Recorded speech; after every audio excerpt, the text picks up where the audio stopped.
right, people. I got a little something for you. I think you're going to like this if you can understand it. And it's going to be very difficult. You're going to have to really stretch your mind to put it around what I'm about to tell you. Now, here it is. Well, how you come here has a lot to do with who you are, and I was prayed here.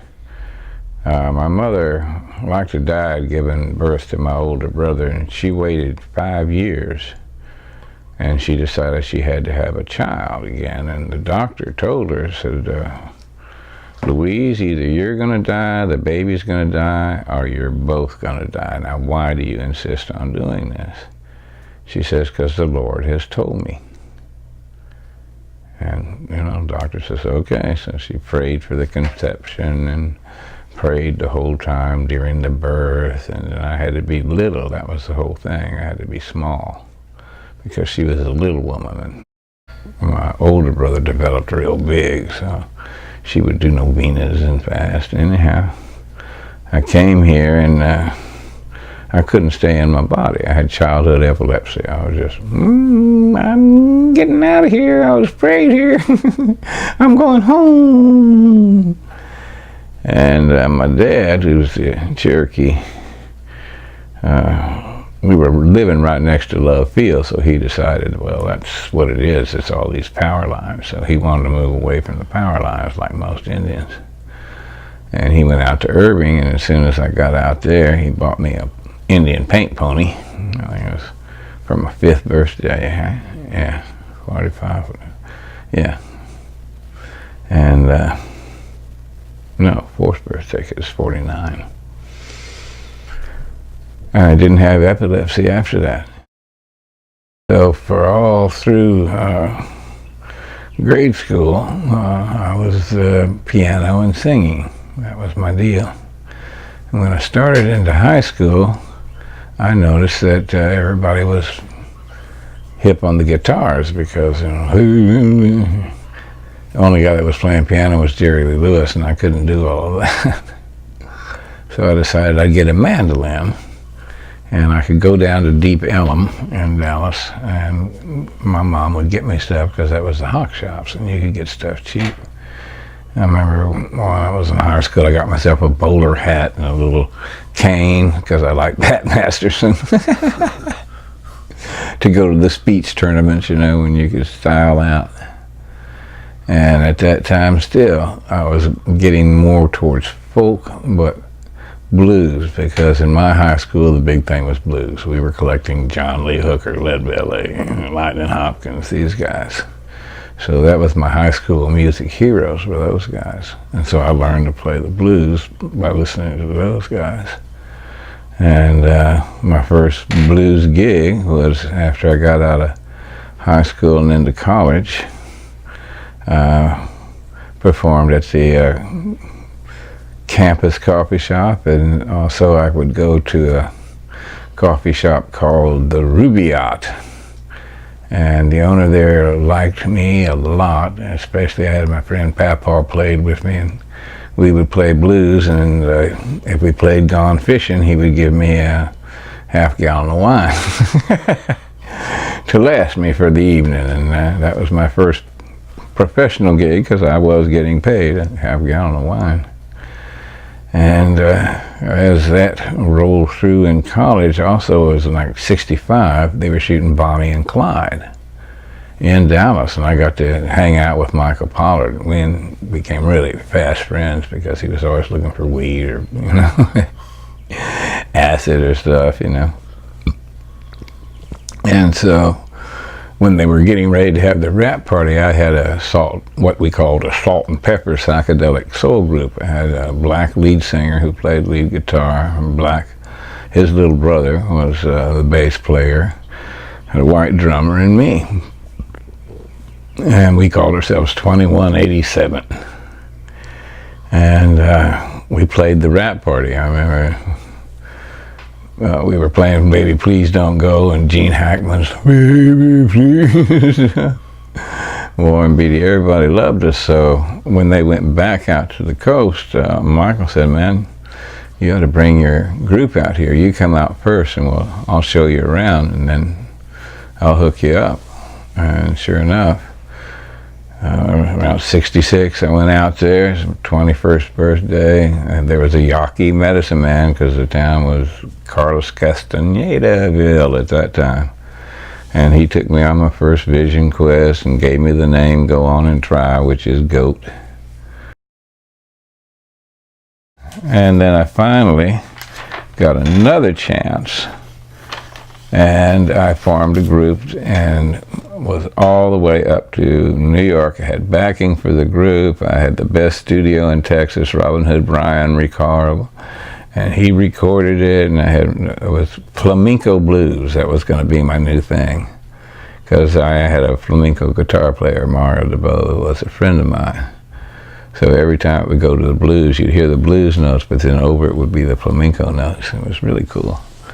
And so we took it up to New York, and I was going to take it to Al Cooper, who I'd met working on this movie called August September.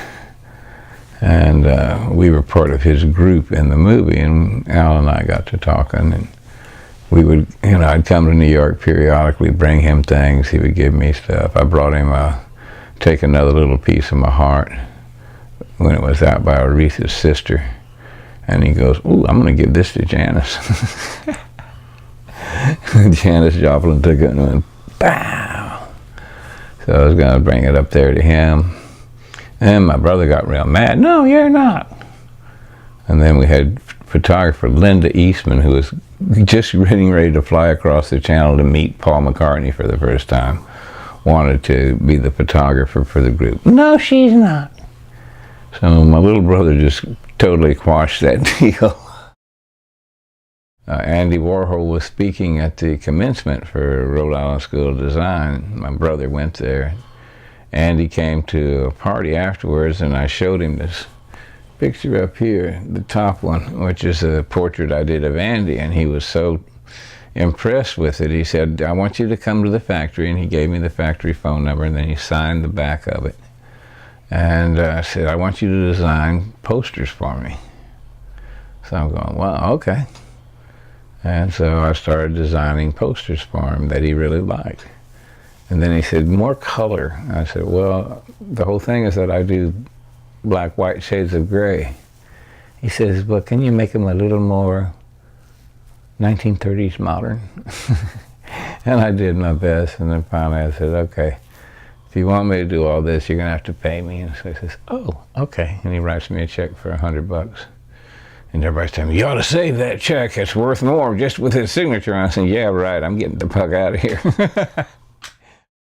I'd gotten a deal from the Steinbecks, John Jr., and yeah, they had got me to write screenplays on some of their father's short stories in his book, The Long Valley. I said, okay. So they'd hire me to do that, and they had me do 3 screenplays. And we had the whole thing set up at HBO, right? And we were all ready to go when the stock market crashes. Well, all of their money was in stocks, so they took a hit. They couldn't continue on. And, HBO also took a hit, so they couldn't continue on, and there I was, boop. I thought I was going to be walking off this 125 gil minimum for a screenplay. That would have been a big pot of money.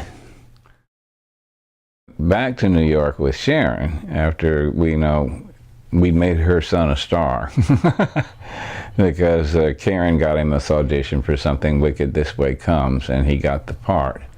So after that, he was a Disney star.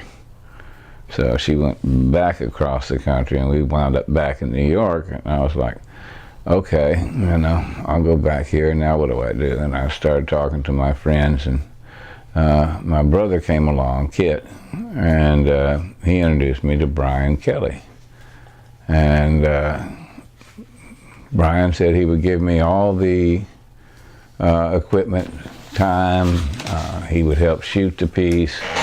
All I'd have to do is give him a script, so I did. And in the script, I'd run into Melly Mel. He was a friend of my son's because the guy that made his costumes lived right underneath us. So I run into Mel and I said, look, you know, I'm doing this movie. You know, you guys want to be in it? And he says, yeah. So we went over to Sugar Hill, because that's who he was with at the time. We made this whole deal with Joe Robb. And so they said, yeah, you know, go ahead, you can take White Lines and this World War III and these other tunes. And then my friend Ranso was also close with Dylan. And we wanted to do a rap on the end of Subterranean Homesick Blues. And Dylan gave his permission for Melly Mel to add lyrics to his song. So that was pretty awesome. And you can see it on there. And we worked together to get the last verse of the new version of Mama's in the Basement Mixing Up the Medicine. And I felt really good about that. And that's where my music was at this time, was all working with Mel and with these rappers. I was blown away by what was going on. You know, this was a movement. What changed my musical career, okay, I'd done all this other stuff. And I thought, no. So I'm up there and I'm with Billy Collins, who we call the Devil, and Michael Pollard. And I've been tripping. And then just all of a sudden I feel the whole room fall into the fireplace. It's like I'm in hell and I'm going, hell. And then the devil and God are arguing for my soul. And God finally says, okay, I'll give you 2 albums. The devil says, okay, 2 albums, deal. And then whoop, I'm back around here and I'm going, uh-oh. I got to get out of town. And I went back, and that's when got into the whole country. I'm going country, God damn it. That other shit scares me. I couldn't listen to any other music except gospel. Total gospel and country was all I wanted to listen to, and so I had gospel country band, and I tried to do an album a year because I wanted to get to that magic number of 2 albums and get my soul back.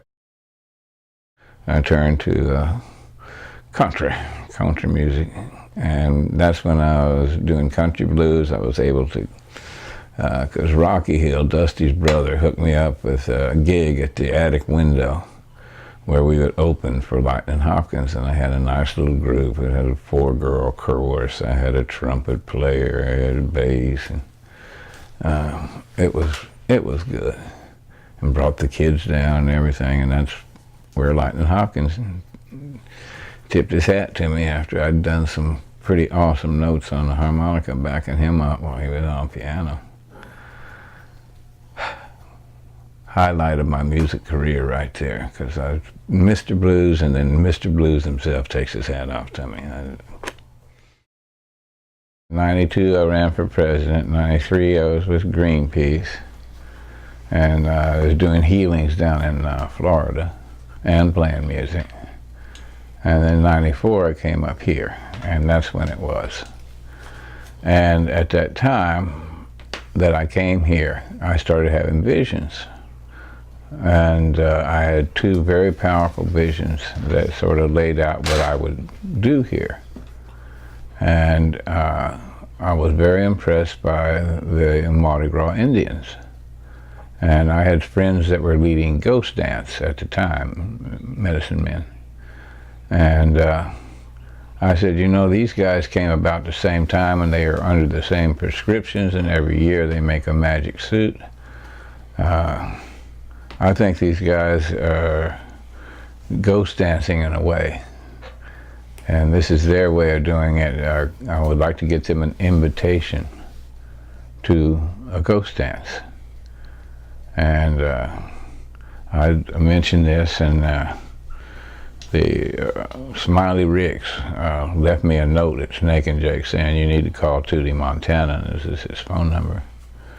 So I called Tootie and I said, would you like an invitation to a ghost dance? And he said, it would have to be done public, and all the chiefs would have to be invited. I said, oh, okay. So I went back to my friends up there and I said, can y'all do ceremony? They're ready to do ceremony.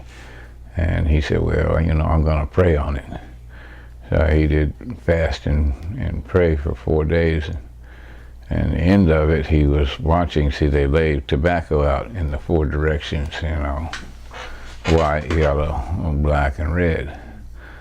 And he was watching them, and they stood up. The tobacco stood up and began to dance around in a circle. And he was like, wow. And then he feels this old man tapping him on the arm here and offering him the pipe. And he goes, oh man, look, the tobacco's dancing. And then he realizes the old man is also part of the vision. And that's when he knew it was okay to bring the pipe to share with all colors. And we came down here and we had it set up. Originally, the natives of the area were really angry at me for having pipe with black people, because it had been a thing here for so long. They even called the Indians black, you know. They wouldn't list them as Indians. And they called them Sabines, and they were mean to them, you know.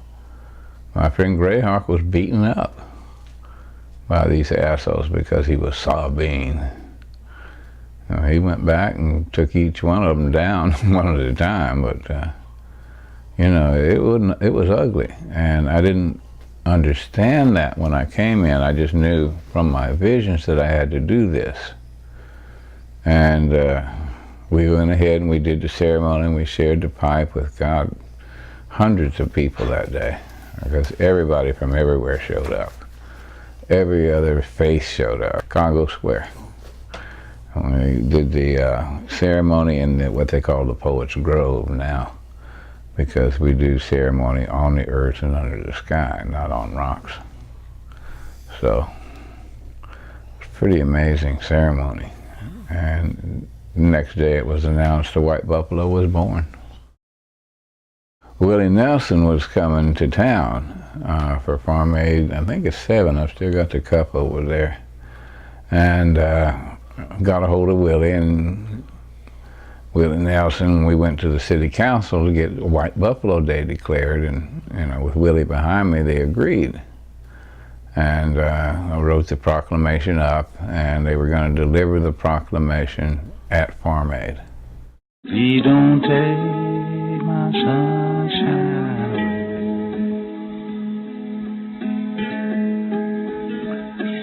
away. Well, you know the story of Andy Jackson and his Indian fighters, and how Jackson devised the Indian Removal Act. But his Indian fighters had a very peculiar preoccupation, and that was skinning the Indians on the battlefield. They used to make pants. They'd be able to take an Indian and skin him from the hip down and make themselves a pair of pants. Or they'd turn him over, tart 2 strips, you know, from his neck all the way down to his heel, and that'd be reins for their bridle. This was, of course, to strike terror into people's heart, but it sort of became a joke. And hence the phrase Redskins. 600 bodies were mutilated. That they skinned those Indians. They skinned every man, woman, child, baby. They skinned them. And it's in the congressional record. And I went, oh God. And then I found out that Jackson's men used to do that as a terror weapon. And they would skin the Indians on the battlefield.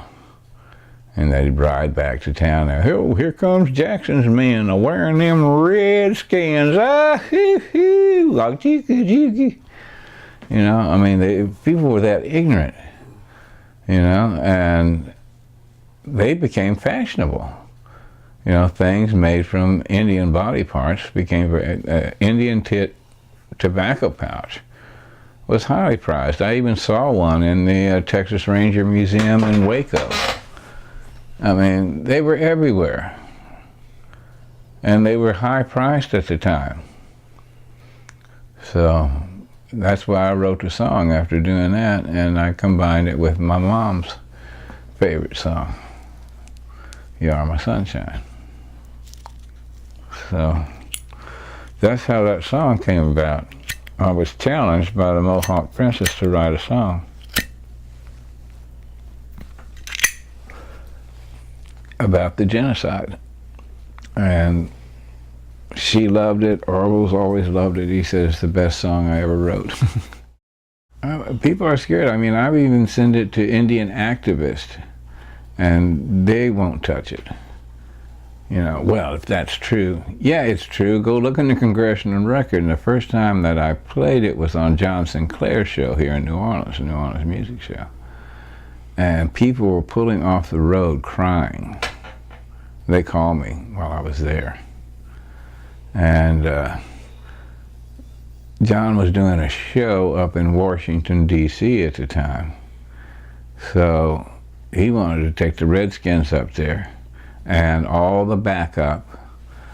And this art gallery had this thing, it played Redskins. You could go around and see all of these, you know, the congressional records and this and that. You could see all the facts to back it up. And that kept going, and we had gotten the city of Washington on board to change everything when 9/11 happened. Eventually I ran into Dr. John. I had been promoted to the advisory council of Jazz Fest by Miss Roxy Wright. And so I'd run into Doc at the backstage thing, and he knew about me, and he gave me his phone number and said, you know, call me, I want to talk. Anything about the white buffalo, I'll do it. I said, okay. And so I had to get up really early because I was doing bars. I was cleaning bars for my living and still doing music on the side.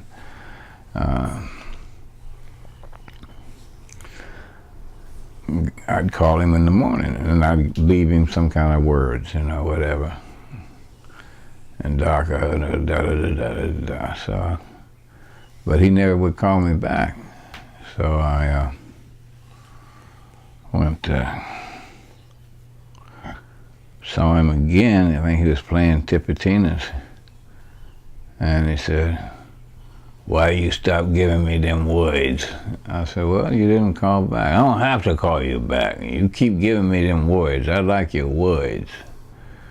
And so, like after that, I left a thing about there that became We Ain't Gonna Lose No More Without a Fight.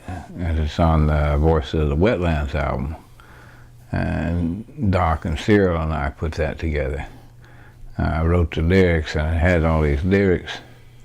And I was working on the last one, and Doc said, give me a lyric on the last. And so I had this real lengthy lyric, you know, kind of Bob Dylan style. And Doc looked at it and,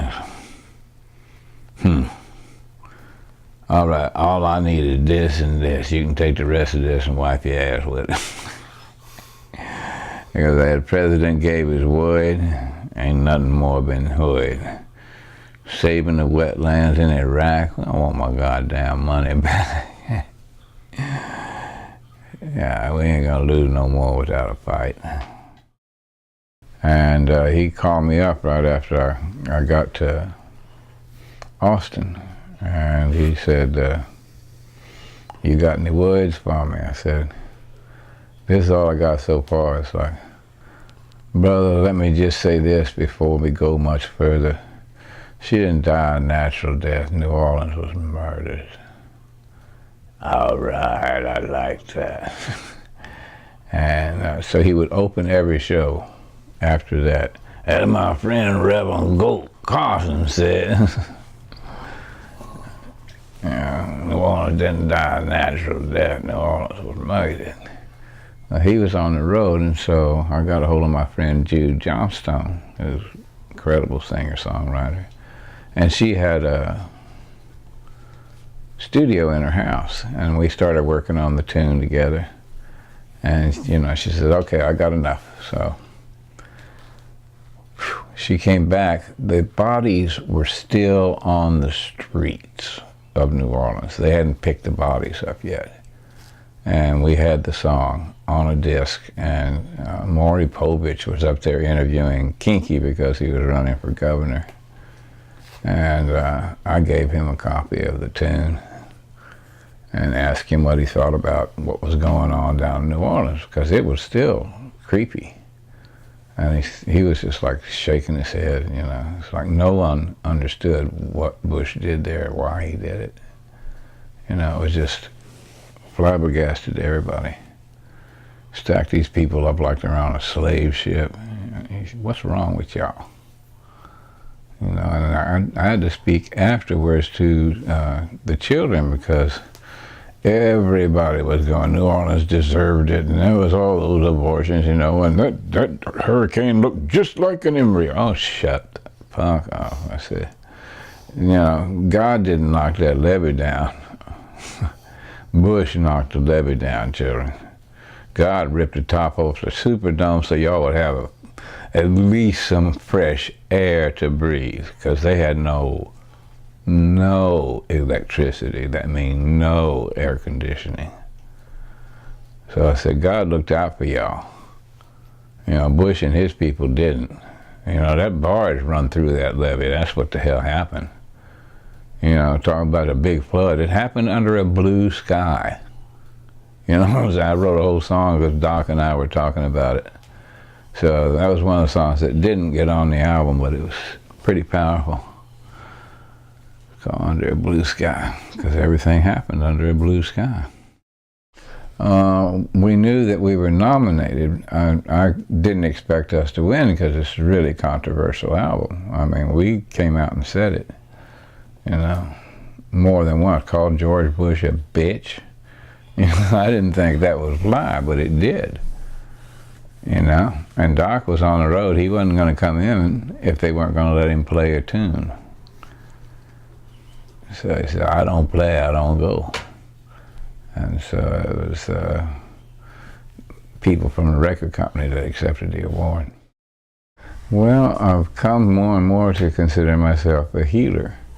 That's what I was prayed here for. And I think that's what all my music and my art gives people a healing. I know a lot of people got healed from City That Care for God. You know, that's a powerful piece. And I know that a lot of people got healed from the Leonard Peltier album. You know, that I got the NAMI, Native American Music Award. And going way back to when I told you I was like in the hell there in God, and I finally got the 2 albums, so my soul is no longer involved in trying to get 2 albums. I've got them both. There they are. Okay, I'm free to just be a healer. And I think that was always my calling. And like I say, everything I do in association, whatever art, whatever song, whatever sounds that I make, you know, through Baby Bell and these others, it's all about that. And the more I do the healings, the more I'm focused on the healings, the stronger the healings have gotten. You know, it's very powerful, I think. I don't know. I think I would like most to be remembered as a force for good here in the city of New Orleans, bringing people to their roots and, you know, making people see we're not different, you know, really, you know. There's only one race, human race. A long time ago, you know, way back, creation time, all the grandmas and the grandpas, they got together and they decided they'd make a whole universe and worlds, and oh boy, they were going to have some fun. know, they made the stars and the planets and the galaxies, and every time they made something, they go, oh, that's good. Woo, that is good. They got down to working on the earth and make the animals and the rivers and the streams and the birds. Oh, that's good. Oh, that is good. They make the human being. Oh, look at the human being. He is good. And then one of the grandpas said, well, wait a minute. We already got a good world. We got a perfect world.